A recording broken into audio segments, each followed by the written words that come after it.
Bonjour à tous pour ce dernier match de la journée sur le terrain central, opposant les Français Simon Boissé et Loïc Lepens à Miguel Yuangas Diaz et Ivan Ramirez del Campo, les deux Espagnols contre qui nous avons perdu avec Adrien ce matin en ayant balle de match, pour rappel. Donc je vais vous présenter un petit peu les joueurs. Lynn va venir me rejoindre d'ici 2-3 minutes, on commentera ce match à deux. Lynn qui vient de gagner son match 6-0, 6-4 contre la paire Barsotti de Carmedec. Donc bravo Lynn qui va arriver d'ici une dizaine de secondes. Vous allez pouvoir l'accueillir en championne. Voilà Lynn. Et oui, deuxième tour dans le Paddle Tour Challenger. On y est au deuxième tour, mon Ben. Merci de cette présentation royale. Et donc, comme je le disais, nos Français, donc je vais les présenter un petit peu. Simon Boissé, qui donc joue à droite. Il est numéro 5 au classement FFT. Il est numéro 506 au classement Rappel Tour. Il a 0 match. Donc c'est son premier tournoi, premier match, tableau final, il y a pire. Avant, il jouait au tennis, il a été un 6, Simon. Il joue au paddle depuis 2013, notamment à Laval, où il a été prof de la structure de Laval. Il est auto-coach, comme il s'appelle, autodidacte. Il a appris tout seul le paddle, il n'a jamais trop pris de leçons. Voilà, donc vous allez pouvoir voir si c'est efficace lui-même. Accompagné de Loïc Lepens, qui lui est né en 1986, qui est le prof de Casa Paddle. Lui, il joue un peu plus sur le World Paddle Tour. Il a 8 matchs cette année, une victoire, 7 défaites. Il est numéro 233. Il est numéro 8 au classement FFT français. Donc voilà, Loïc Lepens est connu du circuit français et même sur le circuit espagnol. En plus, il est bilingue, donc il arrive très facilement à se faire comprendre. Il est vraiment connu. Maman espagnole, hein, Maman Loïc. espagnole, exactement comme dit Lynn. Et donc en face, nos adversaires de ce matin, comme je disais, Miguel Yuangas Diaz, qui est de 2002, un jeune, qui joue à droite, qui a la particularité, un peu comme le match d'avant de Joe Bergeron, de très bien taper en étant droitier à droite, qui se match très très bien. Il est numéro 84 au classement World Paddle Tour. Il a 82 matchs, 50 victoires, 32 défaites. Il est toujours en Previa. Et ses meilleurs résultats, 8e et 16e lors du Master de Madrid et le Challenger et un Challenger. Ivan Ramirez del Campo, qui est à sa gauche. Un peu petit en taille, mais il sort très bien ses matchs pour autant. Beaucoup d'effets. Il est né en 2001. Il est 82 au classement World Paddle Tour. Et lui, il a 98 matchs, 55 victoires, 43 défaites. Il faut savoir bon sur ratio, un très beau ratio. Et il faut savoir justement qu'au classement World Paddle Tour, quand vous avez plus de victoires que de défaites, c'est qu'en général, vous êtes quand même un bon joueur. Parce que tous les tours sont durs. Surtout quand vous partez des pré-prévia en Open et en Master, c'est très compliqué d'enchaîner les victoires. Donc je sais que nous, quand on regarde les joueurs avec Adrien, on sait que si le joueur a plus de victoires que de défaites, on sait déjà que ça ne va pas être facile. Voilà pour les petites infos sur les joueurs. Tu regardes avant les palmarès de tes futurs adversaires? Toujours, moi, j'ai besoin. Il y en a qui disent que c'est pas bien, mais moi ça me stimule au contraire. Et au final, c'est rarement erroné. C'est très rare qu'on se fasse une mauvaise opinion de quelqu'un en fonction des palmarès. Justement, c'est plutôt bien fait. Sachant qu'on part du principe que même s'il n'a pas un beau palmarès, qu'il faut jouer à fond, ça n'empêche pas. Mais on arrive plutôt à bien le faire avec Adrien. Mais je sais que tout le monde ne le fait pas. Par exemple, je sais que Scat, lui, ne regarde pas ses potentiels adversaires en Previa, alors qu'il est en pré-Previa. Moi, je regarde direct en quoi je sors en Previa. Alors que j'y passe jamais, ou très rarement, une fois cette année, mais ça me plaît. Voilà pour les petites infos. Sachant avoir l'état physique des deux jeunes de ce matin qui ont fait un match dur, mais bon, vu comment ils ont l'air entraînés, je pense pas que ça posera de soucis. À 17 et 18 ans, on récupère plus qu'à 35. Bon. Surtout après une victoire comme ça en ayant sauvé 2 balles de match. Exactement. Donc comme on le disait, c'est des joueurs très dangereux. J'ai un peu échangé avec Loïc et Simon tactiquement. Je pense que pour qu'ils aient une petite chance de s'en sortir, c'est beaucoup jouer en bas quand ils sont en défense, quand ils sont pas bien, pour effectuer après un beau lob. Aller le plus possible vers l'avant pour aller faire des volets là où ils sont pas maladroits puisqu'ils viennent tous les deux du tennis. Loïc a quand même été moins 15 de tennis. Donc bon, voilà, ça prouve le joueur que c'est, la main qu'il a. Pareil, Simon pas maladroit dans cet exercice. Je pense qu'ils arrivent à se libérer très tôt dans le match. Le danger, c'est de passer un peu à côté de l'événement et de se mettre un peu de pression de bien faire et d'aller à la faute un peu vite. Donc voilà, je pense que la clé du match va être un peu là. Et en espérant que les adversaires donnent un petit peu de points au début. Je pense que c'est deux jeunes qui peuvent avoir tendance à prendre de haut certains joueurs. Déjà, nous avec Adrien, ils nous connaissaient et malgré tout, je pense qu'ils ne s'attendaient pas à cette opposition.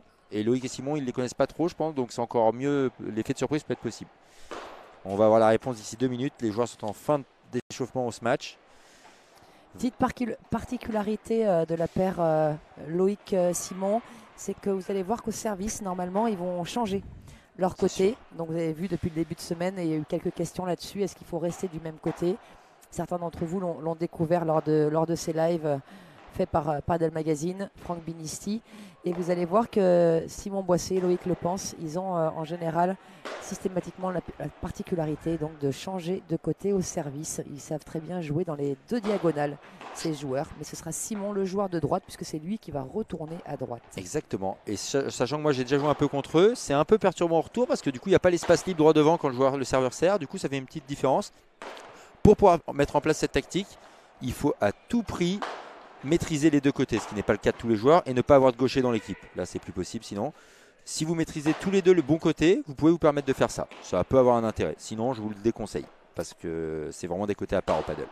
À haut niveau, Paquito Lebron qui change Exactement. de côté au service. C'est vraiment la seule équipe de niveau top 3 mondial qui le fait. Exactement. On en profite. Le coach, donc le coach de l'équipe Miguel Yangas, Ivan Ramirez, qui est le papa de Miguel. Voilà, qui les a, je crois, bien aidés ce matin. Mais c'est incroyable, c'est que ce matin, le joueur de droite, donc Miguel Yangas Diaz, parlait très mal de temps en temps au joueur de gauche. Et même sur la chaise, avec son père, il était vindicatif par rapport à ça. Mais ça les a pas trop déconcentrés. C'est ça qui est drôle, ils doivent avoir l'habitude. Mais très dur, j'ai trouvé comme partenaire avec son partenaire. On en profite juste avant que le match commence pour remercier Casa Paddle d'accueillir un événement comme le World Padel Tour Challenger. C'est exceptionnel pour nous les joueurs, même pour les gens qui habitent ici, qui s'intéressent de plus en plus au paddle. Ça fait des matchs d'une très bonne qualité.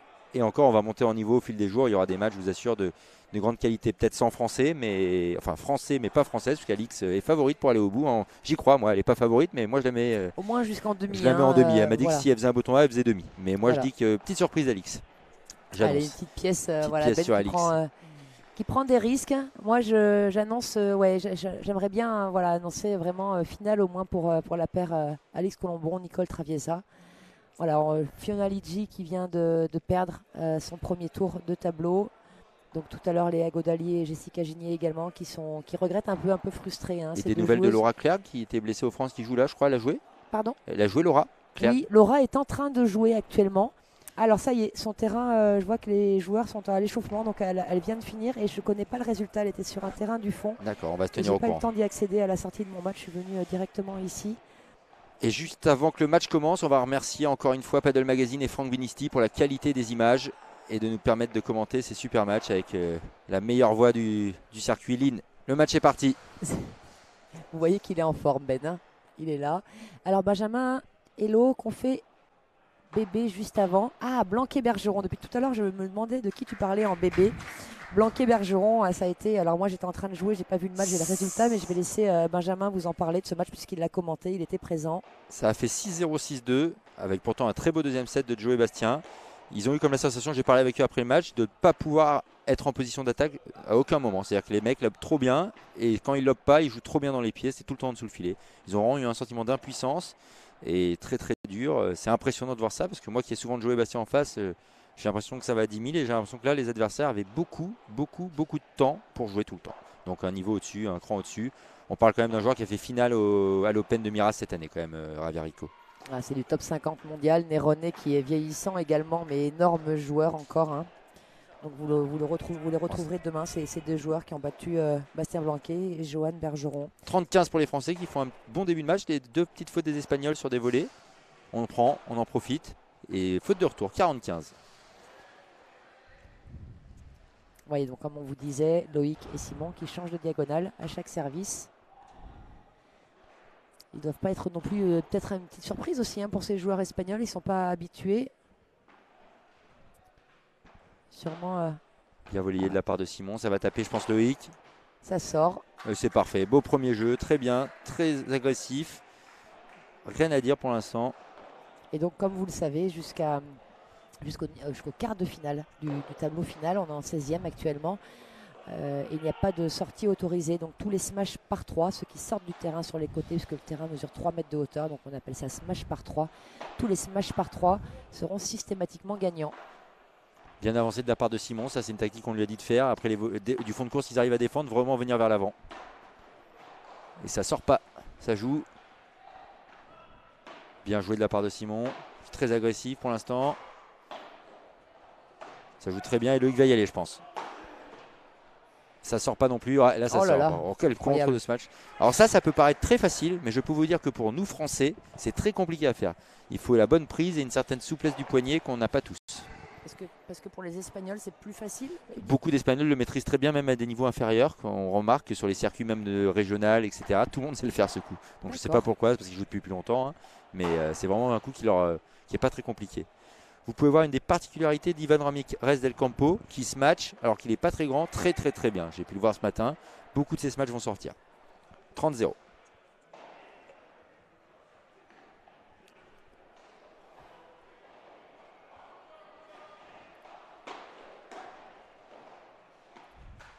« 40-0, belle volée. Il va falloir réussir pour Simon et Loïc, s'ils veulent s'en sortir, à faire jouer un maximum les deux autres joueurs au filet. Alors Stéphane, tu nous demandes pourquoi les sorties ne sont pas autorisées. C'est pour une question d'équité envers tous les terrains, parce que là, ça se joue sur beaucoup de terrains, les matchs sur 8 terrains en même temps. Ouh, la porte, la porte. Voilà, oh là là, j'adore. Tous les terrains, les sorties ne sont pas possibles sur tous les terrains. Et donc, une question de justice, d'équité envers tout le monde. C'est interdite. C'est une question qui vous intéresse, parce que je l'ai déjà eu 2 fois avant, une fois là, c'est une question qui vous intéresse. C'est très répandu. Et vous verrez qu'à partir des quarts, du coup, ça donnera lieu à des points spectaculaires. Alors pour ceux qui ne savent pas, au padel, il y a des portes de chaque côté du filet, des deux côtés du terrain. Et ce qui permet aux joueurs de sortir du terrain, d'aller chercher la balle dehors, de la remettre soit par-dessus le grillage, soit par la porte directement. Et si vous remettez la balle par la porte directement dans le fil aux adversaires, vous avez le point. Pas besoin qu'elle rebondisse au sol. On vous expliquera ça bien sûr à partir des quarts finales où on aura l'occasion de beaucoup voir ce genre de sortie spectaculaire et de contre. Et à haut niveau, aujourd'hui, les joueurs font de moins en moins de smash par 3 parce que tout le monde a énormément progressé sur ces contres. 30-0. Et donc les joueurs en général essaient de plutôt sortir la balle en smash par 4 ou alors des smash qui reviennent vers eux, qui reviennent directement dans leur terrain pour éviter que leurs adversaires puissent les contrer ou les toucher. Exactement.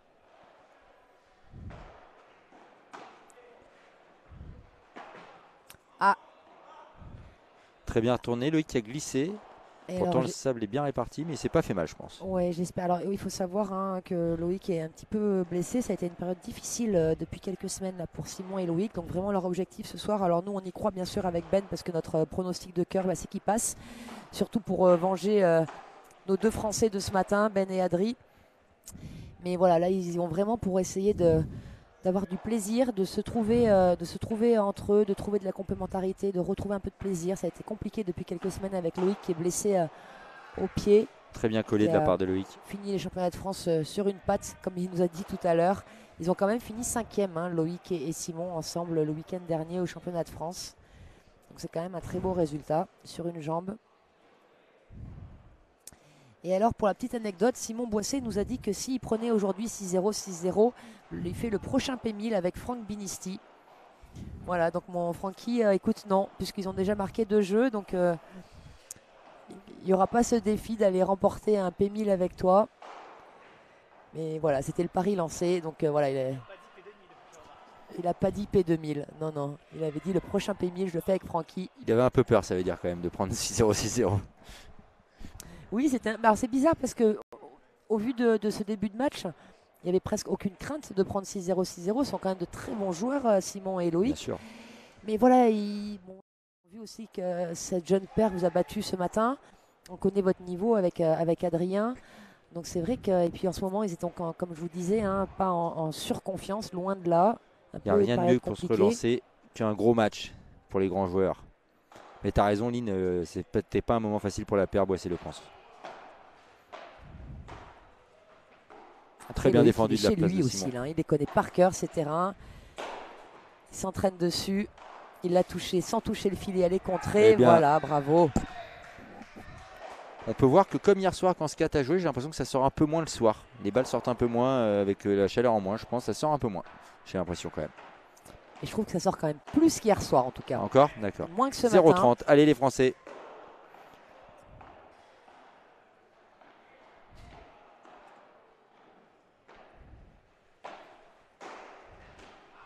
Bien voléé.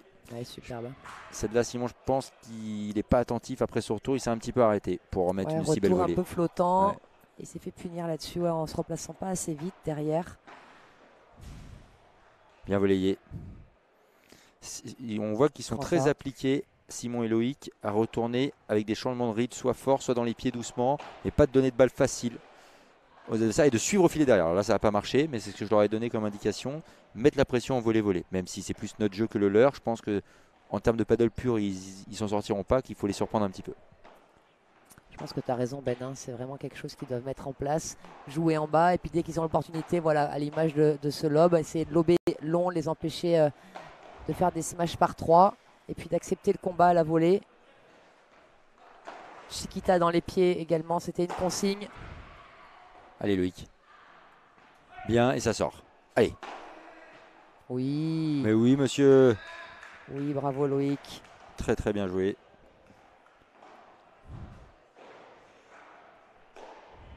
Ils sont très très bien rentrés dans ce match. Hein, nos Exactement. Français, là, ça fait vraiment très plaisir. Très bien lobé encore. Oh, c'est bien joué. Énorme. Bravo. Ça joue, hein, là on est sur des vrais matchs de paddle. Hein.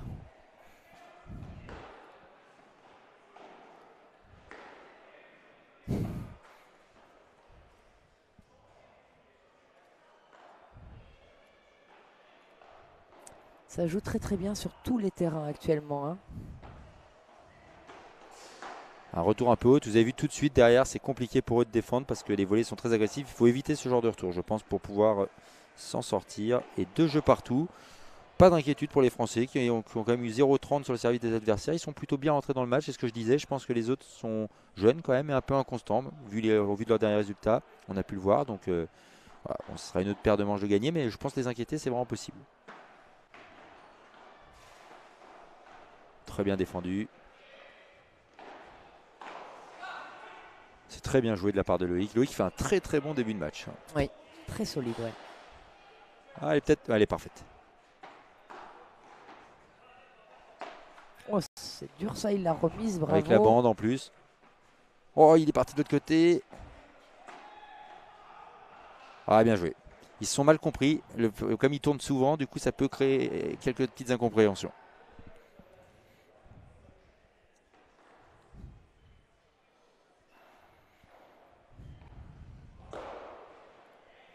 Vous êtes nombreux hein, déjà à nous suivre là sur ce live retransmis par Padel Magazine sur ce Challenger organisé à Casa Padel.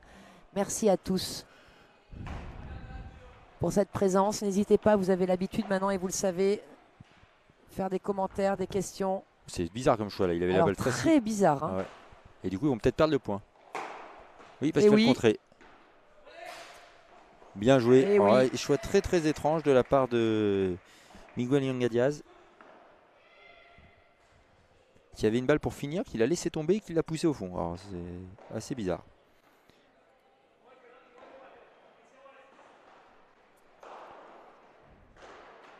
On prend pour les Français parce que 15A c'est mieux que... Oh non. Il s'excuse tout de suite, hein, Simon là, je sais pas. C'est par trop d'envie je pense. Il a voulu gicler pour la prendre devant et il s'est enflammé. Il a cru qu'il avait 20 ans encore. Tacle gratuit à mon petit Simon. Profite avec le micro. Il ne peut pas se défendre. Très bien lobé. Loïc qui va, c'est peut-être... Elle est un peu... Elle est belle, elle est belle. Monstrueux. Loïc en ce match depuis le début c'est 3 sur 3. En par 3. Il nous a déjà expliqué le par 3. Il est chaud le Loïc. Je pense qu'il peut aimer ce genre d'ambiance. Peut-être tenir sur tout le match, on verra, je sais pas. Mais en tout cas sur un début de match comme ça, on voit qu'il est très très bien. Tout à l'heure il m'a dit, hein, il a l'autorisation du médecin et il lui a dit il tiendra 1-7. Il a vraiment il a récupéré hein, depuis la fin du championnat de France et il s'est donc soigné auprès de kiné et il a une autonomie sans problème d'un match, il m'a dit. Alors c'est pas très rassurant pour la suite, mais voilà, il sait qu'il peut aller à fond en tout cas sur ce match là sans crainte. Bah, Loïc a fait le même match gris que j'ai fait sur balle de match ce matin. Le même. Et du coup elle est revenue et ils se sont fait contrer. Elle va te rester hein, cette balle de match. Ah oui, celle-là. Et ça va faire break, je crois, malheureusement. Ouais, premier break au final, vous avez vu, sans un gros début de match de la part des Espagnols. Un break sur une petite faute de Simon à la volée, un smash gris qui n'est pas sorti et ça va vite parce qu'au final, à ce niveau-là, ils ont une telle maîtrise du paddle en défense. Ils donnent tellement peu de points qu'une ou deux petites erreurs vous entraînent tout de suite au break. Et oui, alors non seulement on vous disait depuis lundi et puis tout à l'heure, toute la journée avec Ben, vous avez entendu, il faut faire jouer le retour, il faut mettre cette première volée dedans, quitte à prendre derrière un smash. Et à ce niveau-là, on va même encore un petit peu plus loin. Non seulement il faut faire jouer le retour et mettre cette première volée, mais en plus il faut être agressif, mettre de l'intensité, déjà gêné sur ces premières frappes sans rater. Ça vous donne une idée du niveau aujourd'hui. On a vraiment monté de niveau entre les prévias d'hier matin et les premiers tours de tableau final aujourd'hui. Sur tous les terrains, c'est assez monstrueux le padel qu'on peut voir. On voit un petit peu les terrains du fond. Là, il y a des défenses de fou, des matchs incroyables. Voilà, tous les terrains, même chez les filles. C'est impressionnant. Alors ce matin, c'est une séquence qu'on a vue très souvent aussi. Le fils donc de l'entraîneur s'en va avant et l'autre reste et parle avec l'entraîneur. C'est marrant parce qu'ils ne sont pas tous les deux ensemble, on dirait Adri et moi. Oui, ce matin, vous avez battu un record du changement de côté de 3 dixièmes de seconde, je crois, à un moment. Alors, pour moi, ils n'ont pas du tout le même profil, ces deux joueurs. Je crois que j'avais l'impression ce matin entre vous que Ivan, donc le joueur de gauche, avait besoin un petit peu de rester un peu dans sa bulle, un peu seul, pas aller chercher forcément son partenaire tout le temps. Alors que Miguel avait vraiment besoin des moments d'échanger avec lui, comme tu me disais, de lui rentrer un peu dans le lard aussi, d'extérioriser des émotions et des sentiments pas forcément toujours positifs. Et l'autre, il prend, j'ai l'impression qu'il prend. Et c'est un peu ça, je suis d'accord. Ça ne le touche pas tellement.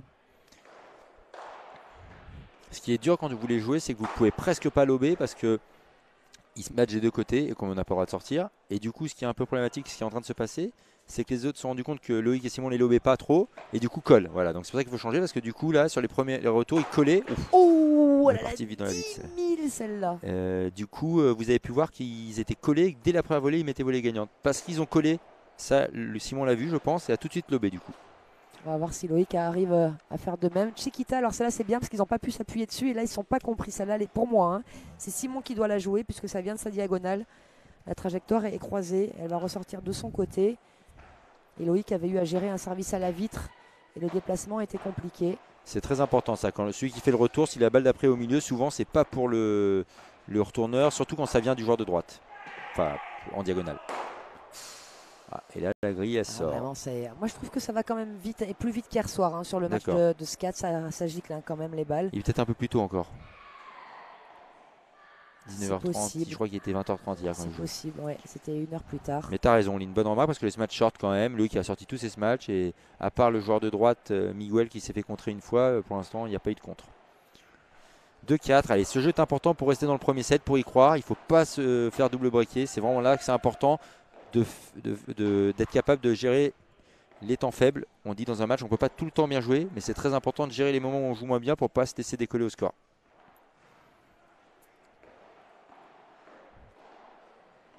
Merci Jérôme, tu nous dis au top les commentaires, super les conseils, mais tant mieux si vous pouvez prendre note, si ça vous aide à mieux comprendre ce sport, à mieux l'appréhender, à mieux le jouer. Dommage parce que c'était bien, c'était intelligent là, la volée. Oui, parce que Ivan avait resserré au centre, par contre il ne faut pas la louper, c'est vraiment important parce que là ça fait 2 fautes au final en moins de 3 frappes, 0,30 et ça commence à faire beaucoup. Voilà, ça va vite. Vous avez vu l'exigence que ça demande à ce niveau-là. Au début, Loïc et Simon font un super match. Ils ne baissent pas forcément, mais juste des petites fautes. Et l'exigence que ça demande, et bah, du coup, tout de suite, ça fait 4-2, 0-30.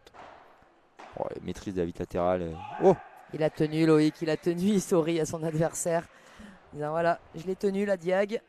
Les volées de revers, j'ai pu te les remettre. On a pu voir aussi l'expérience de 2 jeunes, pourtant ils sont tout jeunes, qui après un début de match des Français convaincants ne se sont pas affolés et ont attendu un peu leur heure entre guillemets en continuant à jouer leur jeu.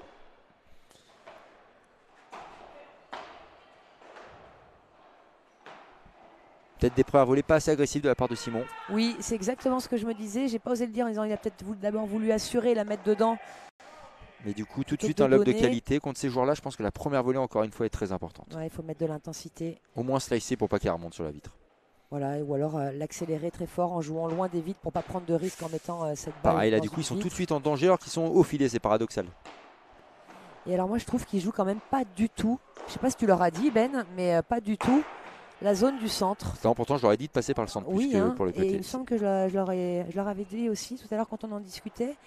C'était important. Et alors là, il n'y a pas eu une balle au centre. Ce qui est marrant, c'est que j'ai dit que la première volée doit être au centre pour après les faire se déplacer sur le côté. Parce qu'ils sont moins bons quand ils ont un déplacement à faire pour moi que quand ils ont que des balles à jouer du même côté. Et là, pour l'instant, toutes les premières volées sont sur les côtés. Du coup, tout de suite, ils reprennent l'avantage des autres. Pareil. Vous pouvez voir le ralenti d'ailleurs que vous avez Bien sûr. en même temps. Exactement ce qu'est en train de dire, de vous expliquer Ben. Et encore plus quand les deux sont au fond, Simon et Loïc. Je leur ai dit d'abord d'aller au centre, tenir en bas. Et s'ils pouvaient après passer sur les côtés, alors que là on voit tout de suite des chiquitas un peu extérieurs. Du coup, les autres, comme ils ont une bonne main, ça fait des cours croisés, ça ouvre des angles. Au paddle, d'après mon entraîneur, en tout cas en Espagne, Pablo Ema, c'est 80% au centre. Hein. Ça veut dire qu'on passe au centre d'abord. Et les cours croisés, c'est pour après. Voilà, c'est la base. Hein. Et là, vous voyez Loïc et Simon qui discutent énormément, qui discutent tactique. De se dire, allez, il faut venir bloquer un peu plus sur les lobes, venir résister. J'espère qu'ils sont en train de se dire aussi de plus jouer au centre. On va voir tout de suite. Et 5-2 double break. Après un bon début de match. Ouais, ça fait mal ça. Ça fait un peu mal. À la tête, je pense qu'ils se disent on a fait un bon début de match et derrière le second souffle n'est pas venu. Après, ils ont fait un bon début de match, mais ils ont donné aussi les balles pour briller. Oui.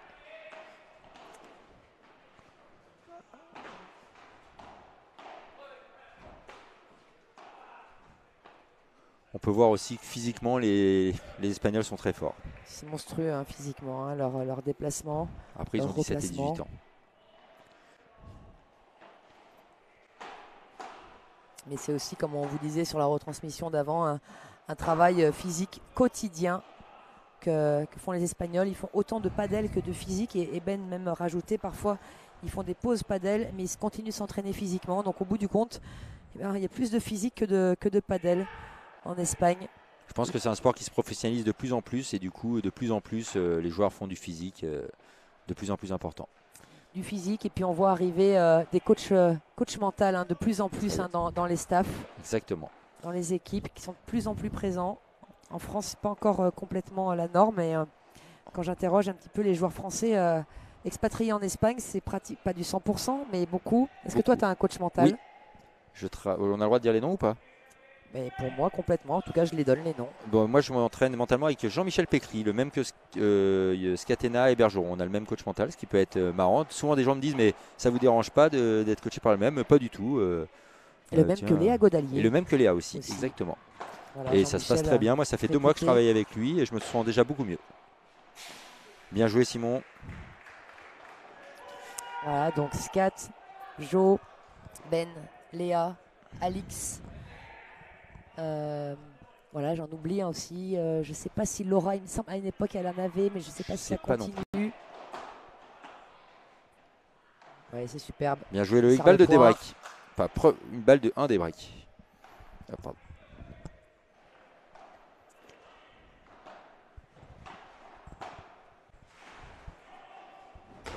Ouais, bien tapé.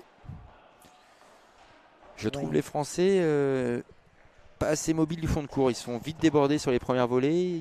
Comme s'ils ne voulaient pas laisser passer, ils font des sortes de demi-volées ou collent un peu derrière. Ils ne pas très bien du coup. Et alors, comme disait Lynn, débordé et puis pas automatique au centre qui la prend. Hein, il se gêne souvent. Et comme a dit Lynn, quand vous êtes en difficulté, surtout repasser par le bas. Ça peut paraître paradoxal, on a tendance à lober au début, mais voilà, plus vous progressez, plus vous vous rendez compte qu'il faut rejouer en bas quand vous n'êtes pas bien. Voilà, il gêne typiquement ce que Lynn vient de dire. Voilà, et puis typiquement ce que Ben disait aussi, c'est au centre. Voilà, c'est tout bête, hein, ça a l'air de rien, mais au centre. Au centre, voilà, enfin un retour au centre. Et voilà, Simon il est capable hein, bien sûr aussi de sortir les smashs, de frapper, d'accélérer. Il n'avait pas trop fait depuis le début du match. On avait plus vu Loïc pour l'instant, mais oui, il en est capable, bien évidemment. Ouais, belle volée, bien prise de volée de Loïc. Alors ça, je vais vous en parler après. Le coup que Loïc vient de faire de volée en défense est très très utilisé en Espagne. Voilà, c'est ce qui m'a choqué quand je suis arrivé en Espagne. C'est quand vous voleiez long et fort, au lieu de laisser passer, il bloque de volée, pas de demi-volée, vraiment de volée pour reprendre du temps à l'adversaire. Et ça, c'est un coup très très très travaillé en Espagne. Oh, qu'est-ce que c'est bien bloqué ça. Non, oh, il s'est un peu enflammé là, j'ai l'impression. Alors Jérôme, tu nous demandes quand Laura joue et Laura vient de finir son match. Et comme je disais en début de retransmission, je l'ai vu jouer sur un des terrains du fond. J'ai pas eu le temps après mon match et avant ce live-là d'aller voir où ça en était. Donc je ne sais pas si elle a gagné ou perdu, mais en tout cas Laura a joué. Donc peut-être sur internet vous avez maintenant le résultat de son match. Je sais que Fiona Ligi a perdu, Léa Godalier et Jessica Ginier également. Ah, la grille, quel dommage. Et oh, il va la voir, il va la voir. Et 7, 6-2. 6-2 pour la paire espagnole. Les Français menaient 2-1, 0-30. Et derrière, ça a été un peu plus compliqué. Ils ont eu balle de débreak quand même là, mais on sent les Espagnols un cran au-dessus quand même, dans la maîtrise du paddle, dans l'entente entre les deux au milieu et dans les choix tactiques surtout de fait. Exactement. Et je pense que les Français ont quand même les armes pour plus les embêter que ça. Je suis d'accord. Vous voyez, hein, vous avez la chance de les voir, là tout s'est ralenti. Le contre volée de revers long, cette fois il a choisi. Loïc, petite défense entre les jambes et derrière l'amorti très intelligemment en fait de la part de Miguel. Rapide hein, ce set quand même. Hein. Je reste un peu sur ma faim, j'ai trouvé qu'ils avaient fait un très bon début de match et j'ai tendance à dire, peut-être à tort, que comme si ils étaient satisfaits de leur début de match, ils sont un peu déconcentrés en se disant ouf, on va pas prendre une tôle et qu'ils ont un peu baissé un peu enfin ils s'attendaient pas à ce que les autres puissent accélérer, je pense. J'espère qu'ils vont me faire mentir sur le début de deuxième et qu'ils vont repartir tout de suite à fond. Je trouve que même dans le body language, ils sont pas... Langage corporel, pardon. Ils sont pas encore... Très niaqueux. Ouais. Hein. Loïc au début, un petit peu, et je trouve que ça a vite disparu. Ouais.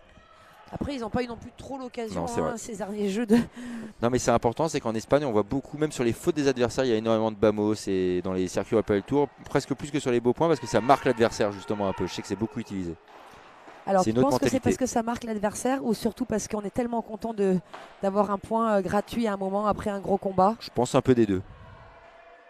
Ce matin d'ailleurs tu l'as fait, tu t'es tout de suite excusé. C'est sorti tout seul. Je l'ai relevé et c'était... Sur un smash, je me rappelle très bien. Un smash ilou dans le tie-break, il y a 2-0 pour eux, ça fait 2-1.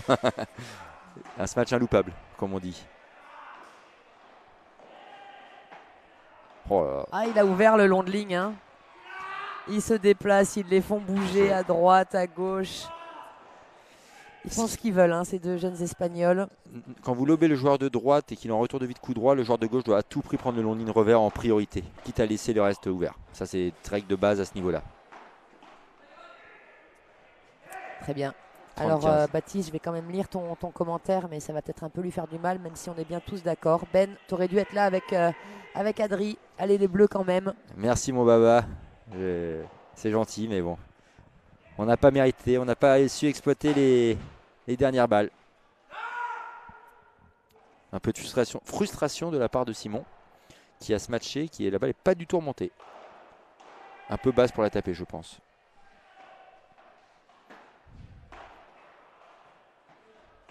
Allez, il s'est pas fait avoir là-dessus, Loïc, hein, comme tu viens de le relever, Ben.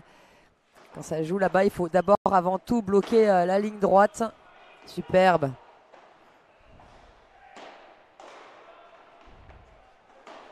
Bien avancé derrière. Oh, ça défend bien. Extraordinaire, hein, le niveau de défense. Alors, comme je dis souvent tout à l'heure, Ben, donc relevé en vous disant qu'en Espagne, aujourd'hui, beaucoup de joueurs viennent... Bravo Simon, hein, de t'être battu sur cette balle, viennent bloquer, de voler, même pas en direct après rebond, mais de voler vraiment les balles. Mais ils sont aussi capables de le faire parce qu'ils savent aussi défendre après les vitres et donc ça leur laisse le choix. Alors j'entends souvent des Français qui viennent jouer en direct ou de voler et il n'y a pas de variation. On sait qu'ils vont faire ça parce que juste ils ne savent pas défendre après les vitres. Et vraiment apprenez avant tout à défendre après les vitres, après deux vitres, après la vitre du fond, la vitre latérale, après la vitre latérale, la vitre du fond. C'est important parce qu'ensuite vous aurez le choix de laisser passer la balle ou de la prendre de voler ou de la prendre en direct. Et chaque coup choisi change le timing du point, change la vitesse de jeu et peut surprendre les adversaires. Exactement. J'ai tendance à même dire que si vous venez du tennis, vous devez travailler en priorité les défenses parce que vous avez déjà plus ou moins la volée le smash. Et si vous venez par contre pas du tennis, travaillez en priorité à voler le smash parce que c'est ce que vous faites le plus dans un match. Et le lob. Et le lob. On le dit pas assez, mais moi je suis partisane de vraiment travailler le lob beaucoup. J'ai eu la chance pendant quelques temps d'être entraîné à l'époque par Bastien Blanquet avant qu'il soit champion de France. c'est lui, avec lui que j'étais passé à droite. Et je me souviens qu'il m'avait fait manger des millions et des millions de lobes au début. Que j'apprenne à lober dans toutes les positions, avant, de voler, en direct, après la vitre, après double vitre. Voilà, et c'est vrai qu'aujourd'hui ça me sert. C'est un de mes points forts au padel, ce sont les lobes. Et comme on disait ce matin, c'est 40% des coups. 40% des coups, c'est un lob. Voilà, c'est énorme. On peut voir quand même une grosse différence. Bon, c'est normal, vu les 2 entraînements, on l'a pas dit, mais les Espagnols s'entraînent tous les jours, alors que les Français, c'est plus d'une fois ou 2 par semaine. Mais on peut voir pas d'entraînement que des matchs. Mais on peut voir la différence de dimension physique. Hein. Comme tout à l'heure pour Melissa et Alix, c'est que là, physiquement, quand ils font une défense, les Français, que la balle revient sur eux, c'est l'autre partenaire qui est derrière, alors que là-bas, c'est le même à chaque fois qu'il revient, parce qu'il est déjà revenu. Comme on peut voir là sur ces points. Oh, elle est belle, mais il va y être facile. Ah oui, puis ça y est, ils ont perdu l'équilibre du point, les Français. Situation défavorable désormais, voilà. Et celle-là, il n'arrive pas à envoyer, hein, ce que disait Ben, il n'arrive pas à la sortir, Loïc, par contre, hein, sur le par 3, cette volée de revers, ce que font très bien les Espagnols. Et voilà, c'est fini. Super. Balles de break. Mais il y a combat quand même. Hein. Oui. Voilà, un beau point, mais à la fin, ce sont les Espagnols qui gagnent dans ce sport très souvent. On a l'impression que les Français sont un peu le fil du rasoir, sont obligés de faire un peu des miracles, alors que les autres sont en place et font juste leur coup de paddle. Ça donne cette impression-là, j'ai l'impression. Tout à fait, ouais, c'est vraiment ça. Je ne sais pas si vous avez la même impression de chez vous, mais nous, de le vivre en direct, là, c'est vraiment l'impression que ça donne. Parce que Loïc et Simon font un très beau match. La Vibora. Elle est magnifique parce qu'elle est à 2 cm de la vitre du fond, elle n'est pas remontée, elle a roulé. Pour prendre de vitesse Miguel comme ça, il faut vraiment avoir une belle Vibora, je vous le dis. Donc la Vibora, on explique pour ceux qui ne savent pas, c'est un smash qu'on vient donc pas claquer, qu'on vient frapper à côté de la tête, un peu plus bas, c'est un plan de frappe un peu plus reculé. Et on vient slicer la balle, la faire tourner, lui donner de la vitesse, mais dans le slice, c'est un smash qu'on joue quand on n'a pas trop reculé et qu'on peut venir accélérer la balle pour regagner le filet derrière. Et avantage de hors balle de break, il faut tenir ce jeu-là les Français. Allez les gars, c'est important de tenir. Oh là, ça c'est grosse faute. Quel dommage de tout de suite ouvrir les angles comme ça. Peut-être cette balle-là, il aurait dû la remettre soit devant, soit au centre, mais en tout cas pas croisée, à mon sens. Je suis complètement d'accord. Mais surtout que celle-là, je trouve qu'il s'en débarrasse, qu'il est frustré des points d'avant de devoir se battre pour gagner des points et qu'il fuit un peu le combat. Ça me donne cette impression-là. Allez les Français, c'est maintenant qu'il ne faut pas lâcher, hein, parce que sinon ça peut défiler vite. C'est là où il faut s'accrocher, être ensemble, une équipe. Dans les moments durs, toujours être à 2. C'est facile à dire, mais plus difficile à faire. Après, encore une fois, on le répète, on l'a dit en début de retransmission, mais Simon, c'est son premier World Padel Tour, premier challenger. 0 expérience, 0 match à son actif à ce niveau-là. Il a l'objectif en 2020 d'en faire quelques-uns et peut-être bien avec son compère Loïc, d'aller se frotter un petit peu au meilleur et d'avoir un peu d'expérience. Il se gêne énormément au milieu, hein. C'est vraiment une problématique. Là, si encore Loïc se gêne avec Simon, c'est marrant qu'ils ne se mettent pas d'accord sur en fonction de qui volait et qui y va. C'est assez simple de le faire, je pense, ça. Et il se gêne beaucoup trop. Ouais, bien tapé. Lob un peu court. Punition derrière.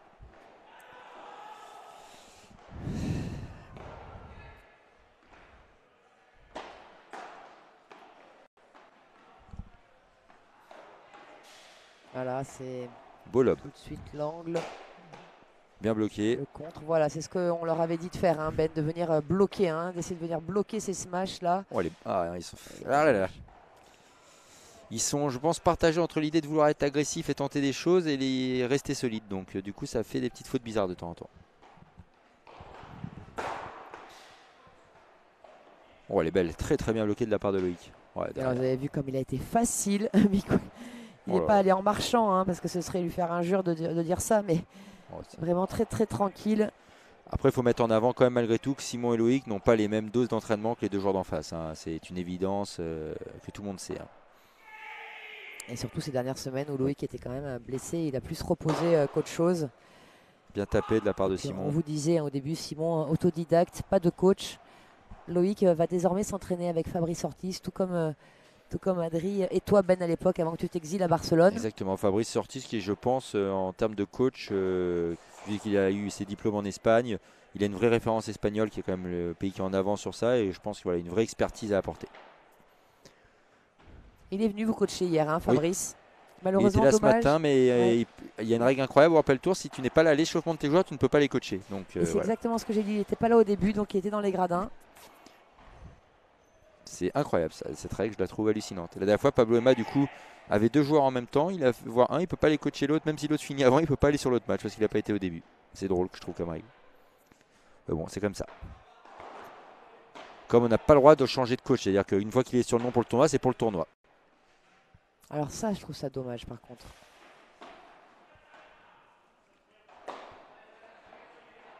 Et j'ai même envie de dire qu'il doit être enregistré 4 jours avant, sinon il ne rentre pas sur le terrain.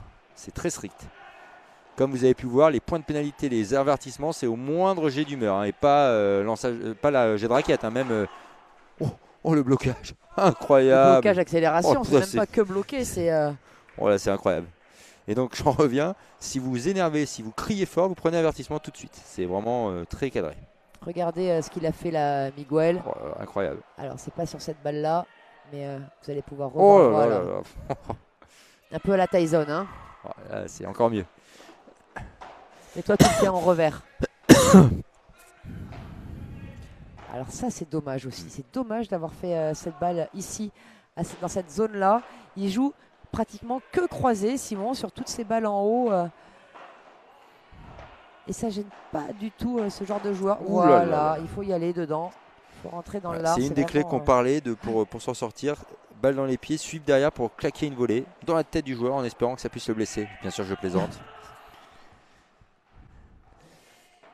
Non, mais comme vous voyez depuis le début de la semaine assez souvent, et je vous l'ai répété également, c'est souvent c'est une zone parfois. Hein, le joueur a joué souvent au padel, c'est jamais fait dans la mauvaise intention, mais c'est la zone à jouer.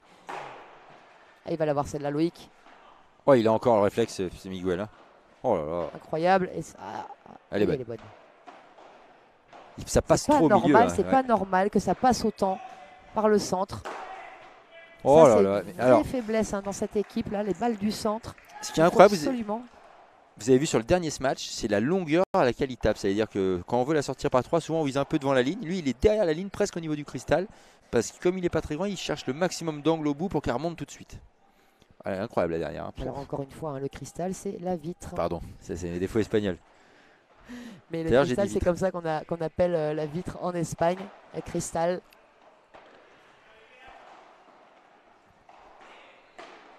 Je pense que dans quelques mois, on a perdu Ben hein, pour C'est notre sûr. chère langue française. Exactement, ça c'est sûr. Oh, là, vous avez vu cette défense encore. Oh, mais Mais non, non. mais il l'avait touché. Non. Alors je comprends pas là. Ouais, ben moi aussi. Hein. Je crois qu'il Miguel, l'avait pour moi, touché. l'avait Ouais. touché, Je pense qu'il clairement. l'a. Et alors là, il ne peut pas ne pas l'avoir senti. Ah hein. ouais, là c'est comme ce matin. Il a été très sympa tout le match, mais au final, il nous une balle où il se trompe. Ah bah c'est vrai. Voilà, Hein. mais il va y On l'a vu au avoir, ralenti. il Bien va y joué, avoir une justice. justice. Voilà. Alors bien sûr, vous aurez le droit au ralenti, parce qu'il a clairement touché cette balle qui a ralenti. Hein. Attention, je vois pas comment un match aussi rapide peut arriver aussi lentement au filet.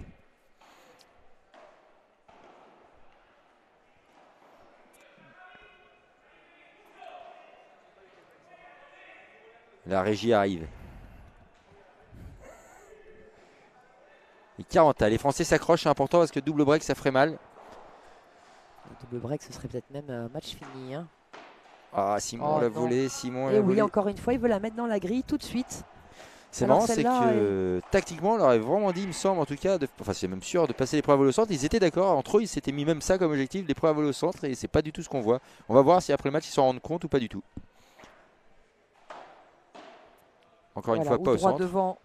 Mais en tout cas, ne pas ouvrir d'angle. Déjà, la base, ne pas ouvrir d'angle. Ouais, le double break. Alors là, j'aurais bien aimé voir où exactement il a tapé parce que le règlement c'est que vous devez avoir les 2 pieds à l'intérieur du terrain même pour la jouer. Je me demande s'il n'avait pas un pied dehors. À voir. Alors voilà, il suffit. Non, c'est pas celle-là. Non, ça c'est la balle qu'on pense que Miguel a touchée. La réalisation, s'il vous plaît. On voudrait revoir. Le dernier point.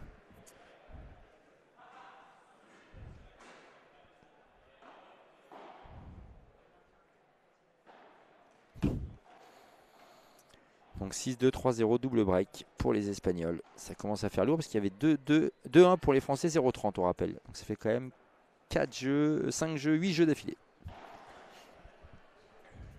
Et le ralenti arrive du dernier point. On va pouvoir voir s'il avait les 2 pieds ou pas à l'intérieur. Et là, on peut poser réclamation. Le VAR n'est pas autorisé encore. Hein.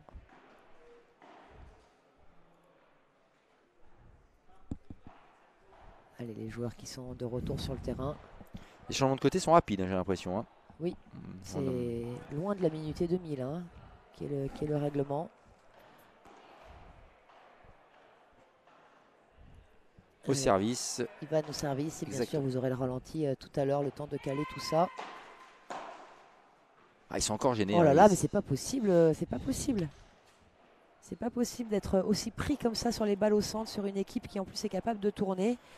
Il faut vraiment qu'ils s'accordent. En tout cas, c'est vraiment quelque chose qu'ils vont devoir travailler, qu'ils s'accordent de jouer les balles qui viennent de leur diagonale ou alors de s'entendre sur celui qui ou le deuxième rebond.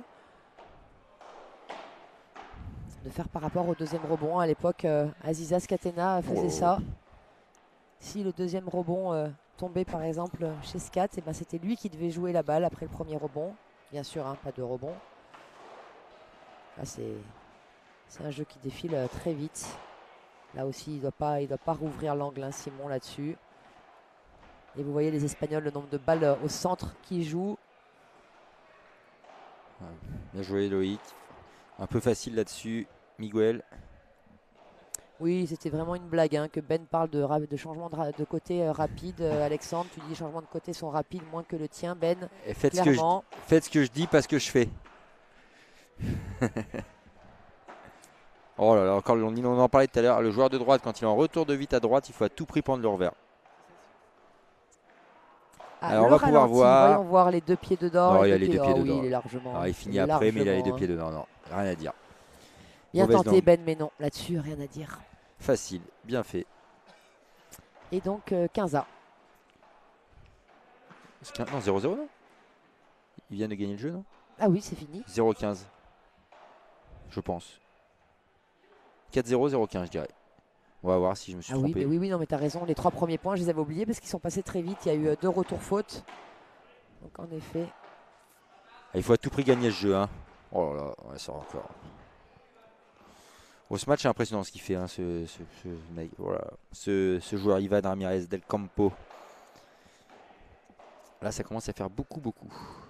0-30. Allez, hein, les gars. Ça continue finalement. Simon Boissé était pas loin de faire le prochain P1000 avec Franck Binisti. Tu t'en sors bien, Franck. Oh là là, ça craque. Oh, et encore une fois, hein, c'est une première volée qui n'est pas au centre. Alors bien sûr, il a servi le T, il a servi au centre. Donc souvent, on dit qu'il vaut mieux jouer la volée de l'autre côté. Mais là, vu l'état des choses, Loïc, il a quand même une belle volée. Il peut la faire rouler au sol, hein, et au moins un petit peu gêné. Ah, ça va trop vite, trop fort. Ça fait très mal. Ça fait 10 jeux d'affilée. Allez, on est un peu triste pour les Français parce que je sais que c'était important pour eux de faire un gros match. Ils ont fait un très bon début de match et derrière ils ont un peu sombré, je pense tactiquement avant tout, le niveau des adversaires bien sûr, peut-être un peu de physique aussi et pas de match depuis à cette intensité là assez souvent, pas l'habitude de jouer à ce niveau là, hein. Ça c'est une certitude. C'est ce qui a manqué aussi à Jess et Léa tout à l'heure. Elles sont sorties très frustrées de leur match contre Cortiles Castello. Vous avez pu suivre, hein, en direct également sur Padel Mag. 6-1, 6-4, elles perdent et vraiment juste pas habituées à ce rythme-là parce qu'elles tenaient vraiment ces Espagnols qui sont quand même 33, 34e mondial. Voilà, dommage, il manquait pas grand-chose. Et puis elles se connaissent pas, première association entre Jess et Léa aussi. Mais c'est vraiment ça, s'habituer à jouer à ce niveau. Ce qui est incroyable, c'est de voir, je ne sais pas si on le voit à la vidéo, mais l'intensité, notamment sur le début de match, là c'est un peu moins, mais il y a vraiment une dimension physique importante. Voilà. Oh là là. 3 points. Dans la bâche des sponsors, d'ailleurs un petit coucou, un grand remerciement à BWT, à Joma, à Ed, Boulpadel, Cupra, ATK, les voitures, à Estrella Dame, la bière sans alcool, attention, à Casa Padel bien sûr, à Padel Magazine, à la FFT aussi, hein, qui a négocié ses wildcards pour nous faire connaître ce niveau-là, en tout cas pour moi, parce que ça sera peut-être sûrement la seule fois de ma vie que j'aurai l'occasion de jouer un tableau final d'un challenger et un deuxième tour encore plus. On peut voir que les deux jeunes sont très sérieux jusqu'au bout. Hein. Mais ça reste quand même une démonstration là. Ouais, hein. Balle de match. Double balle de match. Match point.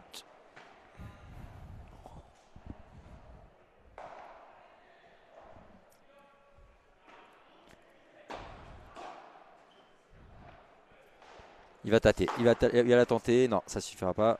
Oh, il n'arrive pas non plus à la sortir. Oh là là, ça va finir là-dessus. Ouais. Ouais, c'est fini. Bravo. Bravo, bravo. Quelle facilité. Et ça montre encore une 6-2, fois, Ben, le niveau que 6-0. vous avez aussi avec Adri, hein, d'avoir tenu ces joueurs, d'avoir été très proche de les battre. Ça montre hein, la différence. Voilà ce qu'il faut faire. C'est énorme. Ça te donne d'autant plus alors, de frustration sûrement, mais aussi d'espoir pour le futur. Bon, je connais le niveau de nos adversaires, je les ai vus toute l'année. C'est des joueurs qui font tout le temps qualif, Prévia, comme on dit, et même ils ont fait 2 fois tableau final. On sait que c'est très bon joueur. Ce matin, on sait qu'avec Adri, on a très bien joué. Ce qui est encourageant, je trouve, c'est qu'on n'était pas en surchauffe. On était vraiment à notre niveau, je pense, pendant ce match. Et comme hier, on a très bien joué aussi, notamment. Voilà, sur ces terrains qu'on connaît très bien. Voilà, c'est dommage pour Loïc et Simon qui font un très bon début de match. Et ils sont à 2-2, 15-30, 2-1, 15-30 encore une fois. Même 0-30, 2-1, 0-30. Et à partir de là, ça a été un peu plus dur. Ils n'ont plus marqué un jeu. Ouais, ils ont plus marqué un jeu. Je pense un que, encore jeu. une fois, tactiquement, un petit peu d'erreur. Manque d'entraînement et la dimension physique. Et puis bah, félicitations aux deux jeunes qui sont là encore une fois sur un tableau final au deuxième tour. Ils vont avoir un gros match à faire je crois sur les vainqueurs de Johan et Bastien, Rico et attends, je vérifie que je me dise pas de bêtises. Rico. Ah non, c'est José Rico Dassi et Victor Ruiz. Non, c'est là. Alors Walkia. Stéphane, attends, pardon Ben, je te coupe, mais Stéphane, tu nous demandes c'est quoi les prévias?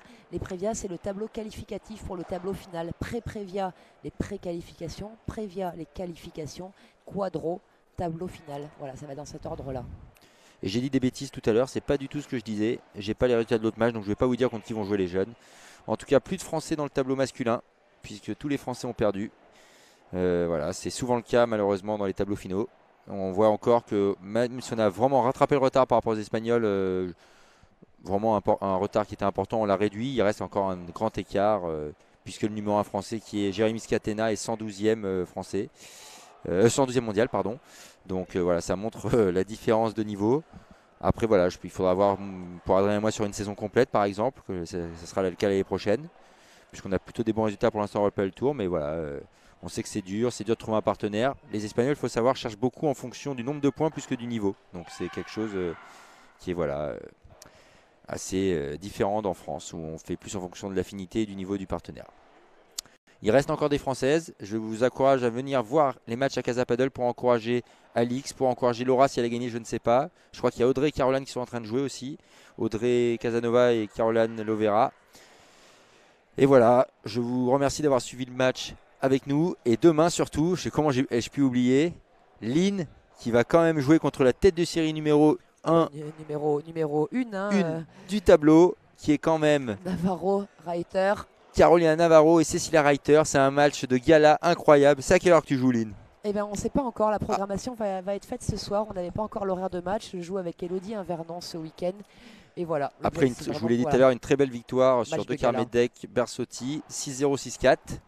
Et du coup, ça enchaîne. Lynn au deuxième tour d'un tableau final d'un Challenger World Padel Tour. Donc venez l'encourager demain. Elle vous fera un petit message après la programmation. Venez l'encourager.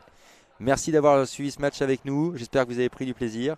Merci à Lynn de m'avoir permis et Franck de m'avoir permis de commenter avec eux. Et Merci voilà. à toi Ben, grand merci. Merci à tous les partenaires à Casa Paddle, à Padel Magazine bien sûr. Et on vous retrouve avec très grand plaisir demain. Bonne soirée les amis. Bye bye.